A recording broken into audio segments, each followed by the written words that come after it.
I'm joined by Tantra teacher Bogdan Radasanu, and he's here to talk to us about a new workshop on the couple relationship. Bogdan, thank you for joining us. Thank you, Vivian, for inviting me. You're very welcome. To kick it all off, what is so different about a tantric couple relationship compared with a regular one?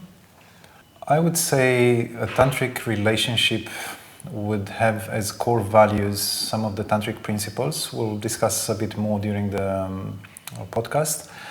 And most of them will be related to what you consider to be a conscious approach of relationship or a spiritual approach, whereas a relationship that normally is guided by the things that we know the society norms and the people that are mutually agreed between people tends to be driven by other sets of values. So I would say probably the values and the goals that are set in a relationship will be radically different from a normal relationship.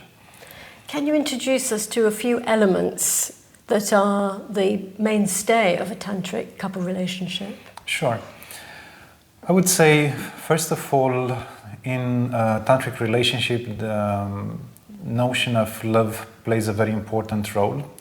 And not love as we normally understand it in a personal level, just the interaction between two people, the dependency and the coziness and the security, but rather love that is rooted in more spiritual values. For example, love for something higher, growing together as individuals as well. So some values that are not necessarily discussed or agreed in normal relationships. So I would say love would be the first one, some common aspiration towards some spiritual goals, conscious interaction, so very purposeful, meaningful and deep connections between the two. If we speak about love, we can also understand that the soul connection is very important. And quite a few more, but I would say a tantric relationship also has a set of practices that we'll discuss also today, related also to intimacy, and they're very clearly kept in the awareness of the two involved in the relationship. So a tantric couple relationship is very much about a soul and a heart connection. Very much so, yes. It's much more than that. That's on a personal level. But as I mentioned earlier, I think a tantric relationship is driven by some of these tantric principles, which are not necessarily belonging just to the Tantra tradition, but very much related to a certain conscious transformation or evolution together, not just a default relationship that will be experienced as we know it. So definitely, let's say the desires and the aspirations of the tantrics engaged in a relationship are hooked on a higher star, on a faraway star. So there's a kind of transpersonal aspect to the couple relationship. There is. Of course, the relationship, I don't see a huge difference when it comes to the personal interactions. From the outside, the two people will look almost similar in the things they do or they talk. But also, there'll be part of the relationship, most of the time stays more invisible to the world and is very much mutual for both of them. A certain drive to be in a relationship for a clear purpose and more elevated purpose, not just for the convenience. So can you talk us through some of the stages of a tantric couple relationship? What are the building blocks? How do you create the foundations? Yes. I would say relationship that starts right from the beginning of tantric principles, first of all, will aim to preserve the beginning stage. Now, for all of us, I would dare to say that for most of the people who are truly in love, they manifest effortlessly a certain tantric attitude, the openness, the desire to make each other happy, even opening towards a new world and wanting to unite at the level of the heart. So there will be quite a few common elements that will be present in every relationship. But unfortunately, this moment of the beginning fades away in other relationships, especially when things slide into routine and habits, and a certain attitude that we deserve or we are entitled, whereas tantric relationship will always aim to preserve this love and the freshness of love, or why not to reawaken it if that was lost in the long time during the relationship. Another one would be understanding the higher truth or values of what love is. Again, we hear about love from songs to poetry to we are exposed to this term, but there are so many meanings. And the tantrics, they aim to extract the highest form, which is a love that goes even beyond a person, a love that can take us all the way back to the creator or back to this state of unity. And there will be quite a few tantric principles, for example, the principle of polarity, a certain strength in their own identity, masculinity and femininity, attraction, a certain wisdom to engage in intimacy and the harnessing of the erotic potential. Practices, tantric practices, very dedicated and designed practices for managing their own inner resources, for example, energies, emotions, mind, a certain discipline when it comes even to their own interaction, certain quality time that is involved in order to practice these things. So there'll be quite a few elements that will differentiate a tantric relationship from a regular one. It sounds complex, but I suppose if you're going to, get your dream of uniting with your soulmate, it's worthwhile. How would you learn? I mean, on the course, the workshop that you're doing, and then of course there's the Tantra course, will you be teaching people all this complexity, or what's the key? I would say the workshop itself could be a good, let's say, first step for some people who want to practice this. I mean, 6 hours I don't think will be enough to... It's a bit like a taster. Like a taster, yeah. But hopefully, the practical things that we do in the workshop will give enough for homework and for people to go home and to enjoy what we discuss there, because otherwise I think just speaking about this is not enough. So definitely we'll do some exercises and we'll aim to put in practice some of these principles and notions. On the course, we have a very thorough approach. For example, we do believe that any tantric practice, and now we speak about Tantra in general, not just related to intimacy and relationships, requires a certain inner management that starts with the management of energies, which most of the time reflect as emotions and thoughts. So by managing that through particular practices of yoga, breathing, meditation, and other sorts of practices. I would think that's particularly important for women. I think it's important for everyone.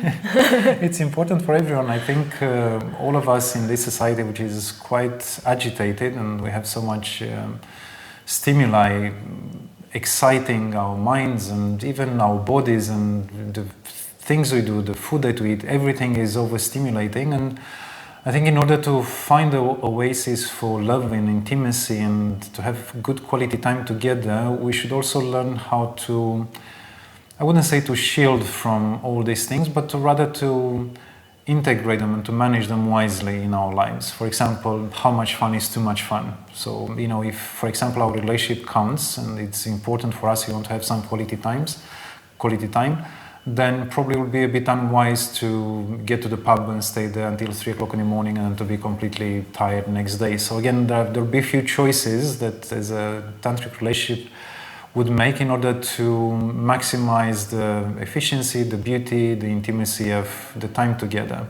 Yeah, so coming back to these practices, luckily we see an increased trend in people taking up meditation, taking up yoga practice and starting to ponder upon these things, going to workshops about love and relationships and how to heal things. So luckily we live nowadays era where people start to ask the questions and really to understand that they need something practical, not just a talk or reading a book.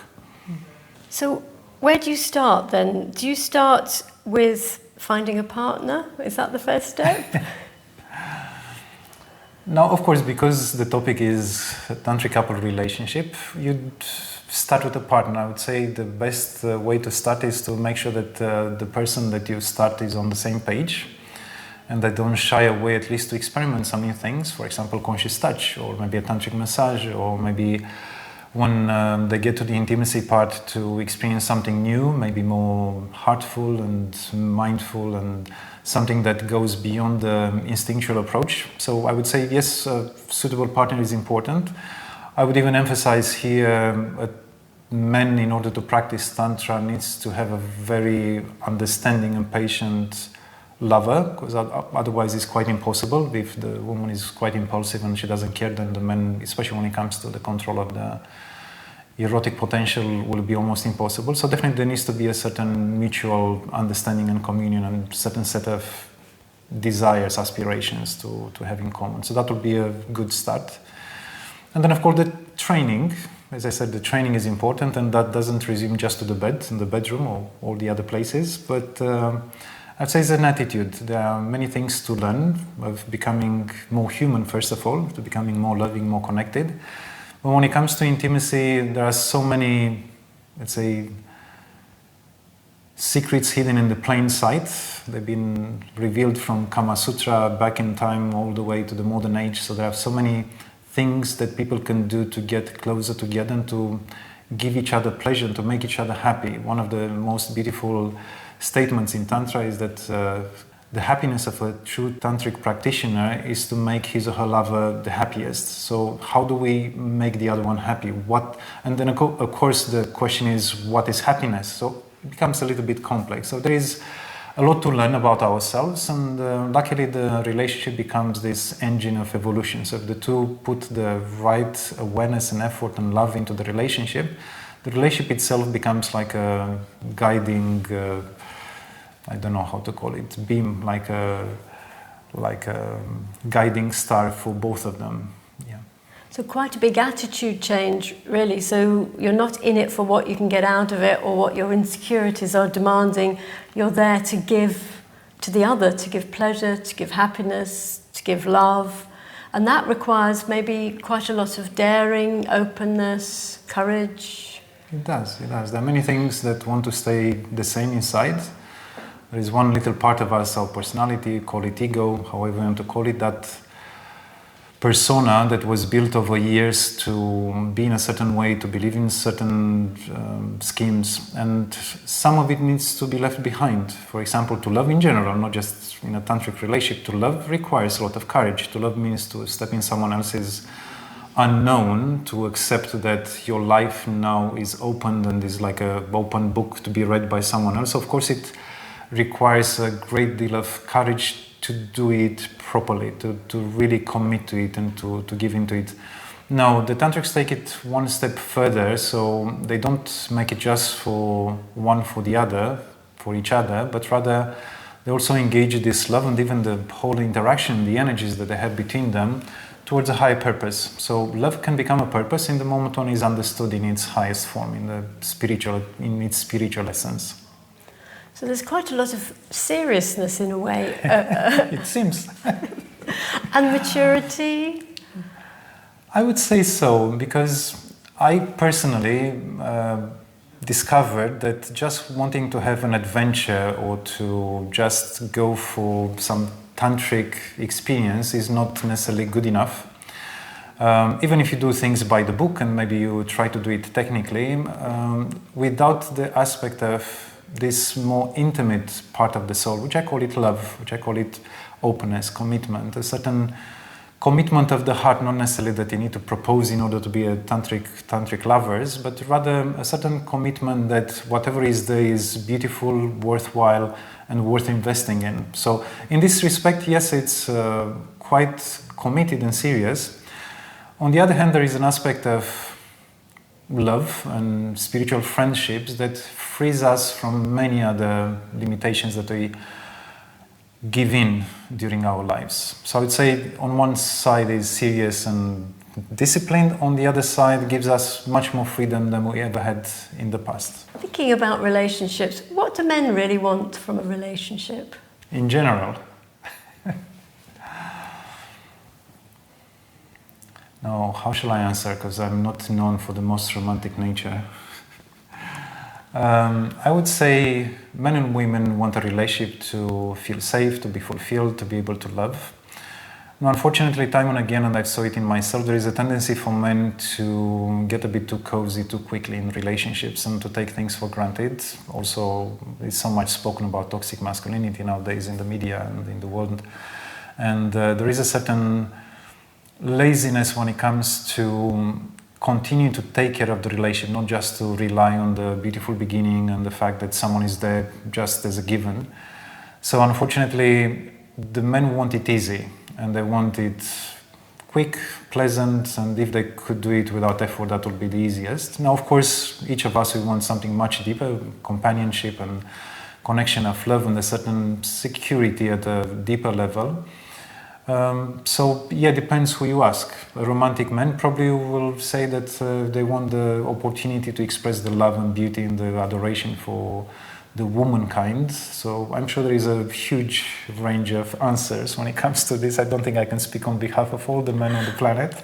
Well, another unfair question now. What do women really want in a relationship? I was afraid I was coming. Again, from my experience, I think also women need security and comfort and someone strong next to them. But also the way I learned that women are made, they need a certain intimacy, a deeper intimacy than men. So I would say a woman who really wants to be true to herself will need someone who is loving, someone who can speak their hearts, someone who can be there and be present through the good and bads, through whatever life challenges will be there. So in a way, I think women do want someone strong and conscious and loving and present. This is what I think. Thank you. That's very kind of you to oblige me, Bogdan. And in a tantric couple relationship, do you have formal agreements? Do you have like a kind of, not exactly a contract, but in a lot of relationships there can be some arguing, bickering, even breakup when there's not a common area that is agreed. I will speak for myself here. I've been practicing Tantra and I had a few long relationships that tried their best to be tantric and to abide to these notions that we discussed. I don't think any kind of formalism and agreement has place in a relationship that is based on love and openness and freedom. I think love itself provides enough commitment and enough dedication to the relationship for the two of them to put anything obligatory or formal. So also there are some spiritual principles. For example, if we speak about the tantric and the yoga, let's say, principles and values, we speak about the yamas and niyamas, for example, about non-violence and about non-accumulation and non-attachment and other things that are, let's say, in the repository of the humanity, not only belonging to the Tantra and yoga tradition, which are common sense. And I would say even if those are common, tantric relationship would be much more aware to willingly abide to these principles and values. For example, very much nowadays we think in terms of jealousy shows a great deal of love because you care so much about that person that no one else can look at them or spend time with them and so on. It's one way to see things. For example, jealousy, attachments and all these things, considering the emotions that and human experiences that agitate very one's mind and emotions are not necessarily considered to be very good. Now, of course, doesn't mean we need to be indifferent or people can do whatever they want. As I said, love provides enough commitment and common sense for two people to want to be together without putting too many rules around the relationship. And the relationship will be fed with these higher ideals and principles and values, and that also becomes the foundation for their own evolution. And I always been fascinated how there is a certain selfless giving towards the relationship. Just imagine the relationship is a baby and this is born by the desire of the two of us being together, and that baby is nourished by the parents, and that baby becomes mature and is healthy and is strong the more we put love and care into that baby. Now that baby grows and at one point will start taking care of the parents. So it's an analogy, of course. The relationship itself becomes almost like an independent entity that thrives and survives and provides a platform for the individual growth, or even sometimes in times of hardship will be times when the love and the understanding and the commitment that two of them put together there willingly will be a good reminder to go over some things which many times they seem to be quite, let's say, lame, or sometimes very much related to reactions. So it's a kind of a dual nourishing. The more we take care of the relationship in the right way, the more the relationship will take care of us, and then it's less let's say, interest of what do I get from the relationship, but rather how do I make this relationship thrive. And that in itself will return, and not just the relationship, the other person, of course, through the relationship will return much more than what we could expect or we could demand. So very much looking at high ideals as part of the growth in a tantric relationship.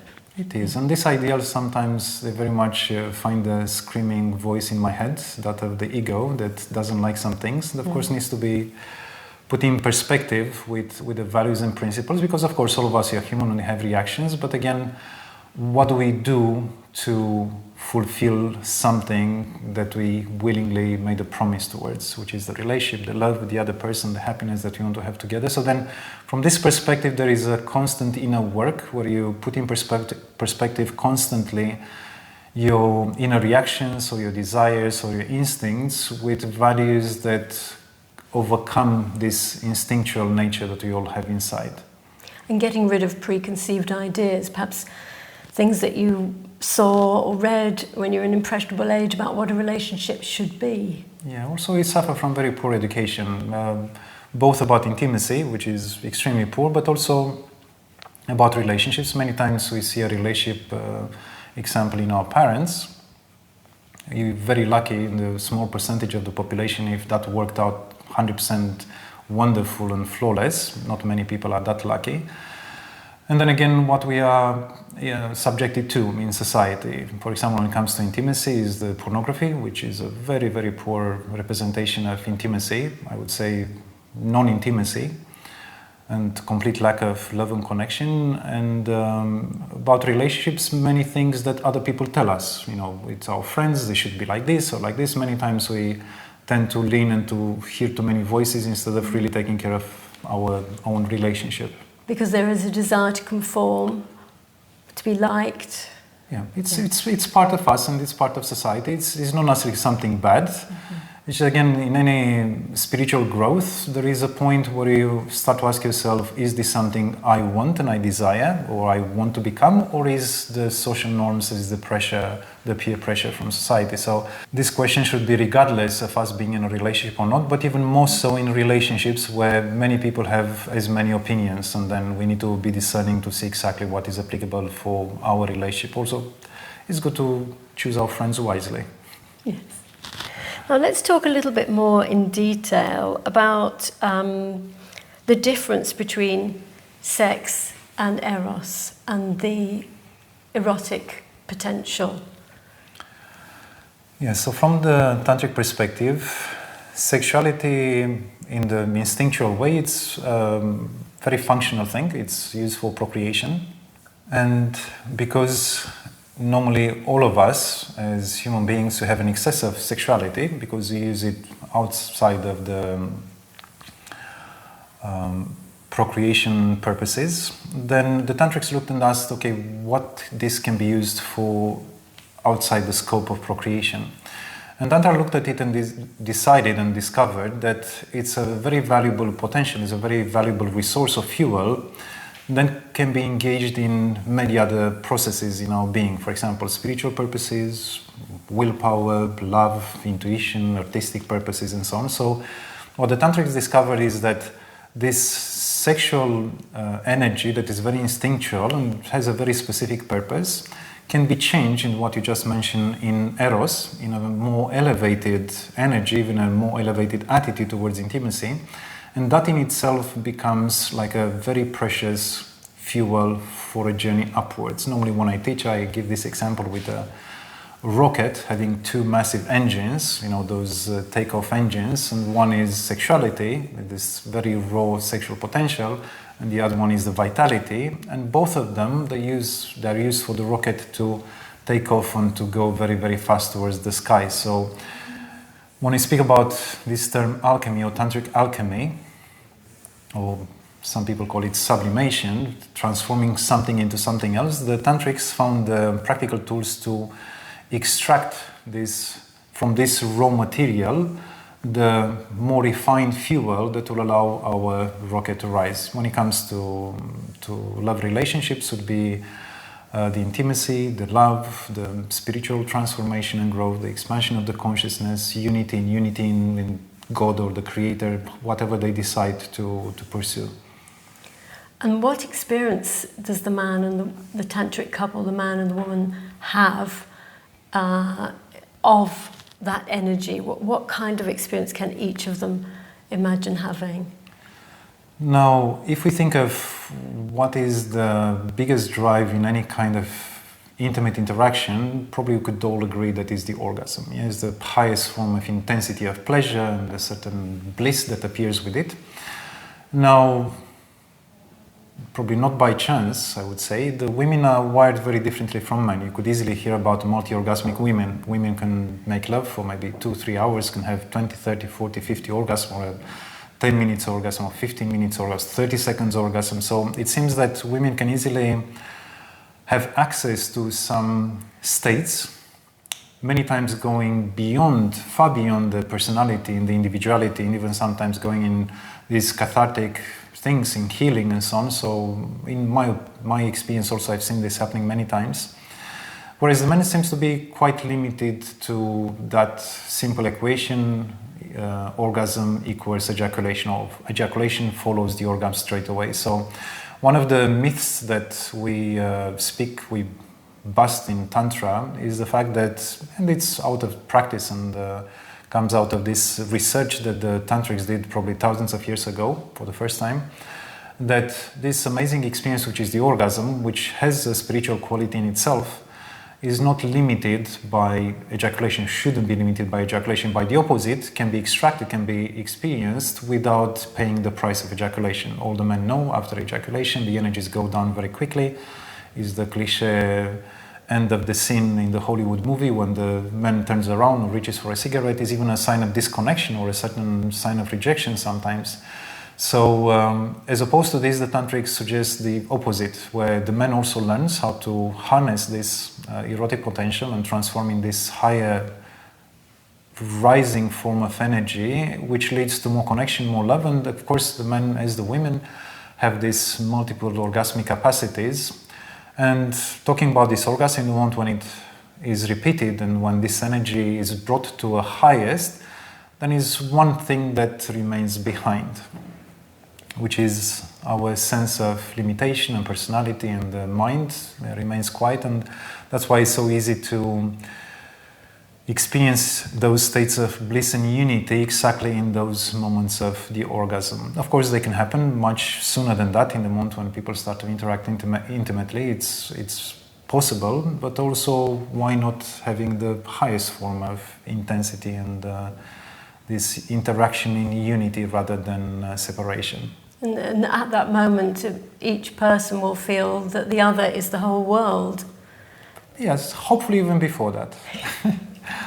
You asked me a bit earlier what is the difference or how do you make a relationship tantric. There is a term and the notion that we introduce and we consider it very important, and we do it again naturally with other people when we love them, when we appreciate them, called transfiguration, the capacity to see the beauty in the other one, the capacity to relate to the other one is the most amazing and most precious person on this planet. And I would say, if you don't take this attitude in the bedroom, and if you can't see the other one as a goddess or as a god, it's very little chance you can raise on this amazing flight towards the tantric goals and towards this promised land of bliss. It's very difficult to unite in bliss when we objectify each other, when we feel that I am here for my pleasure, you are here for your pleasure, all of us we rush to get our pleasures as soon as we can, and then we become more like the toys for the other person and just a means to an end. So it's very difficult to speak about Tantra and spirituality in the moment when we cannot relate to another human being from this higher soul, deeper soul perspective. So what you describe really sounds to me like the anchor for the couple, the tantric couple relationship. It's the anchor and the very first step. From there, the universe is open. That sounds very speedy. Can you expect quick results? I think you can expect quick results in the moment when you're in perfect shape. Yeah, so again, coming back to this example, being in love, right in the beginning of the relationship, where everything seems effortless. And it's not necessarily because it's easier, it's because our attitude towards what happens there is much more open. For example, in our school here in Tara, we say saying yes to life. We're very much saying yes to life when we are in love.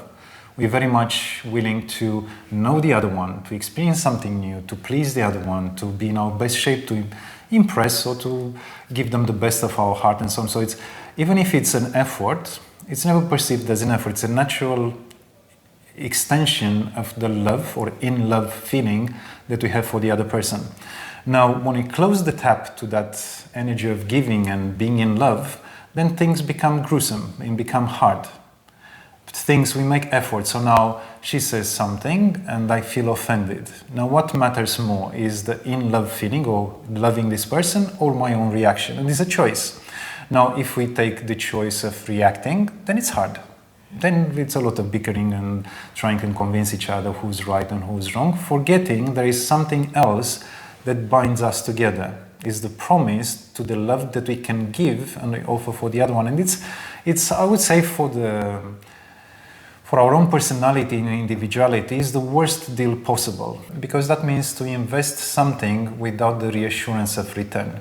But again, if you ask anyone who's in love and they go for the first date, okay, what are the percentage of return from the first date? I don't think anyone thinks in these terms. Of course, unless we go for for something that we really selfishly desire and we really think right from the beginning. But again, that is far away from being anything but tantric. Now, pleasure and attraction are really important in a tantric couple relationship, much more perhaps than in a regular relationship. Can you explain that? Sure. In regular relationships, and again, it's something that I've seen in my own life, not paying attention to some very simple principles, one of them being the polarity. You know, how do we preserve a certain attraction and spark and even a certain difference, not necessarily similarity, but complementarity, so that we over and over attracted to the other one. So not respecting these things can lead in long term to flattening the attraction and flattening this joy and spark that the intimacy brings. Now, I'm not saying that it's a bad thing or that's a good thing, because some people, they do survive this stage and they still love each other and they stay in relationships. It's just this element is taken out. As I mentioned a bit earlier, the erotic interaction, the energy that is created between two people making love is a huge gift that we give to one another. It's a huge potential, a huge energy that can be harnessed. So from this point of view, taking out the equation, the intimacy and the attraction and this pleasure actually prevents us from experiencing these very intense moments. Now, of course, a tantric relationship can happen platonically between people, but will not have the same dynamism and power. So my recommendation is, if you have a relationship and you want to make it work and there is attraction and love, I think we should pursue with all our might the experience of pleasure. Now, it's one of those fine prints that happen in these tantric books, because they speak about freedom and they speak about how to say, lack of inhibitions, and they speak about daring, and they speak about being experimenting things and experiment new things and really be courageous to do all these things. But there's always a fine print. Sometimes it's clearly written, many times it's in the fine print or in between the lines, which is do this with awareness. And I would even add, and love. We cannot take out the love and awareness from Tantra practice and to expect the same results. Even when you read those books and those treatises and you hear they made love like a god and a goddess and they're lost between the stars. Okay, I paraphrase here, they don't say exactly like that, but just kind of expressing a reality where two souls are united, where they become one. They find the divinity in each other, the sacredness that cannot be experienced from two people who are completely separate and they cannot bring love together. And again, that can be experienced as well through meditation and friendship and so on. Of course, it's not necessarily related just to the intimate interaction, the tantric relationship, but what the tantrics discovered, that all these things can be fired up, they can potentiated by this erotic potential, by this increased capacity to extract a deeper fulfillment from the erotic interaction. So again, if we take away that, you have a different type of relationship, which is not worse, but it's a different dynamics there. Now, can you give us a sneak preview of the workshop with some ideas for what a tantric couple might do, a tantric couple who've been perhaps established for a while? What makes them so different? I would say they love each other very dearly. And one of the aspects I mentioned about love, this unconditional love, or the capacity to give love without expectation, is something that I would say any tantric couple should train and should understand. Another one is to make the other one happy. So in any kind of activity, especially in intimacy, the orientation, rather than being selfish and self-centered, to be in the giving and offering. Much more awareness. There is not such as blind quickies, or there is a lot of inviting the other one in your own inner universe. If we speak about, again, about you wanting to meet the goddess in your life, you'll never do anything in a rush. You'll not disrespect that by just acting selfishly, be it based on pleasure or whatever other personal interest. It's this kind of selfless, very loving attitude, which starts at least from the level of seeing each other for what we are. So that beautiful soul that is in your life, the one that you love, the one that loves you, the one that you would do anything, maybe you would sacrifice your own life. So I'm talking about this huge conscious commitment, and as I said, is the worst deal of the ego, because you give it and you leave it there, and normally you get it in return. So if the two people are on the same page, this, let's say, sustenance of the relationship comes naturally from this gift of giving, from this gift of seeing the other one, from the gift of, again, reaching the star that we hooked up ourselves on. So this constant strive of, yes, being together for what is the purpose. You know, two birds can fly together, but not if you tie their wings together. So we fly together in that direction. It's very important. It's one of those things. How do you make sure you are in a tantric relationship? How do you make sure you are in the right relationship in general? And of course, if we don't have those common goals and those aspirations and ideals together, then the relationship will come to a natural end. It will have a cycle, and then you'll have to choose something else or someone else in order to continue your journey. And on a tantric path, I think the tantric values, which are not so foreign and different from all the spiritual principles that you find on this planet, so having those goals together is what keeps them together. So I would say this is what a tantric relationship would do. We will discuss it more in the workshop. Also, we want to give some practical exercises, even this attitude of seeing each other and how to interact, even how we relate to touch, and how this can become a beautiful training for a deeper intimacy in all these things. Yes, you were talking earlier about conscious touch. How is that different from ordinary touch? Conscious touch is, I would say, a gateway to heaven. It's a gift that we give to ourselves because, especially for men, we are, even physiologically, we have less receptors in our skin, so we don't know exactly how it feels if you're a woman. So that's why we need training, and I had to train. I trained quite a few years, and I'm trying to continue to improve my skills in touch, in tantric massage and so on. There is a lot of communication through touch and a lot of union through touch. There is the touch of the skin, and the physical contact allows for a much deeper communication. Now, many times we are not aware of it. You know, for example, a handshake or a superficial hug will not necessarily mean something, but it's not by chance in the moment when we meet the dear ones, especially if we miss them for a while, we just open our chests and we invite them and we hold them for a few moments in our arms. So there is a lot of communication, and even more so, this communication and exchange of energy becomes much more intense in the moments of intimacy, erotic intimacy. So learning to pay attention to your body, learning to see how you like to be touched, learning also to activate and to pay attention to some of the erogenous zones, which are not so familiar. Again, we're quite uneducated with these things. It's a good training or a science that will allow us to feel more pleasure, to enjoy more pleasure, and not only the touch itself will become a tool for being able to control and manage the energies rather than being focused obsessively in one area, for example, the genital area during intimacy.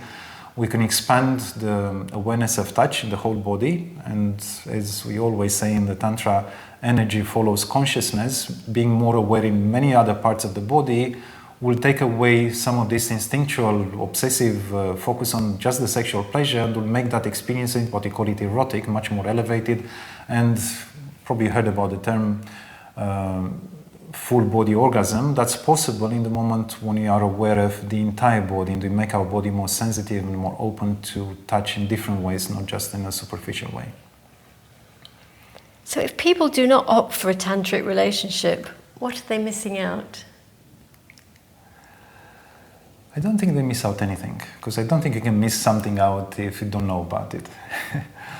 But I would say what can be added to a relationship when some tantric principles are inserted is more intimacy, more love, more quality time, a certain ability and skill to know the other one better. And I would say ultimately in this journey of being together to find who we truly are inside. So rather than just chasing some images or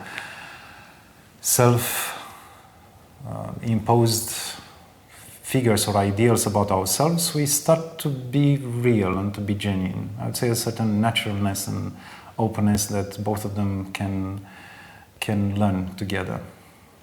So it's obviously of evolutionary benefit to the individuals, but maybe also to the whole community or the whole planet. I heard one statement, and I didn't try it yet, I have no scientific proof, where it says like this: if a tantric relationship, two tantrics in a relation make love, 5 million people around them, they benefit from this huge flux of love and spirituality that emanate from the union. Now I made a quick calculation, we have 70 million in UK, so I think 14 couples will sort us out.